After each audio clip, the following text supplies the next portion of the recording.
অ্যালেমানি direct 1 কোটি থেকে 3 কোটিতে পরিণত। বলে নিকিতা, তোমার বাপের কি 3টে বেচি? मेरा नाम अतुल सुभाष है। मैं तकरीबन 34 साल का हूँ। बैंगलोर में रहता हूँ। आज তো যে শব্দটা বিপ করা হয়েছে সেটা হচ্ছে সুইসাইড। ব্যাপারটা হচ্ছে 34 বছর বয়সে এই ভদ্রলোক সুইসাইড করেছে কেন?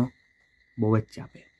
এই হচ্ছে ব্যাপার। বউ, শ্বশুরবাড়ি, হ্যানা ত্যানা সব মিলে একটা মেন্টাল প্রেশার, বারবার টাকা চাওয়া, সব কিছুই জানেন। তাও খুলাসা করতে চলেছি যে ব্যাপারটা হলো কোনো মোমবাতি মিছিল বা কোনো কিছু রাস্তা দখল, কোনো কিছু দেখতে পাচ্ছি না এখনো। इसका कारण 5 लोग हैं। पहला, प्रिंसिपल फैमिली कोर्ट जज अ, जौनपुर रीता कौशिक। তো এখানে বলে রাখি, শুধুমাত্র ফ্যামিলি প্রেশার নয়, এর সঙ্গে জড়িত ছিল কোর্ট জাজ রীতা কৌশিক, যে কিনা 5 লাখ টাকার বিনিময়ে কেসটাকে মেটানোর জন্য একটা প্রস্তাব দেয়। ঠিক আছে, কিন্তু ততদিনে ওর হাতে টাকা পয়সা পুরো শেষ। সেই সাথে সাথে বলে রাখি, কেসের প্রায় 120টারও বেশি ডেট পড়ে। আর ডেটটা ব্যাঙ্গালোরই না, ব্যাঙ্গালোর থেকে 1800 কিলোমিটার দূর জনপুরে পড়ে।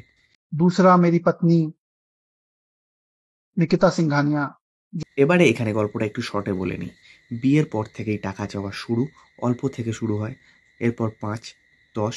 ভাইয়ের ব্যবসার জন্য শুরু হয় 15 লাখ দেওয়া হয় প্রথমে। তারপরে আবার 50 লাখ টাকার ডিমান্ড করে তার ভাই, নিকিতা সিংহানিয়ার ভাই। তো এরই মধ্যে নিকিতার বাবা মারা যায়। হ্যাঁ, যেখানে ঘটে আর একটা কেস। সেখানে ব্যাপারটা হচ্ছে 50 লাখ টাকা দেয় না, সেই সাথে সাথে প্লাস নিকিতার বাবা মারা যায়। সুতরাং তার মধ্যে আবারও নিকিতা প্রেগনেন্ট। নানান মিলে একটা চান্স পেয়ে যায়। সুতরাং টোটাল 9খানা কেস জারি হয় অতুলের নামে। সেখানে সেক্সুয়াল কেসও থাকে এবং দহেজের একটা ব্যাপার থাকে। ওই ধরনের নিয়ে একটা কেস, 10 লাখ টাকার দহেজ করেছিল নাকি, চেয়েছিল নাকি অতুল, সেই হিসেবে একটা কেস হয়। নানান সেকশনে কেস জারি হয়, 9টা কেস টোটাল। তো এত কিছু মিলে আর মেন্টাল প্রেশার হয়তো অতুলের পক্ষে নেওয়া সম্ভব হয়নি, সেই জন্যই হয়তো সে শেষ রাস্তাটা বেছে নেয়।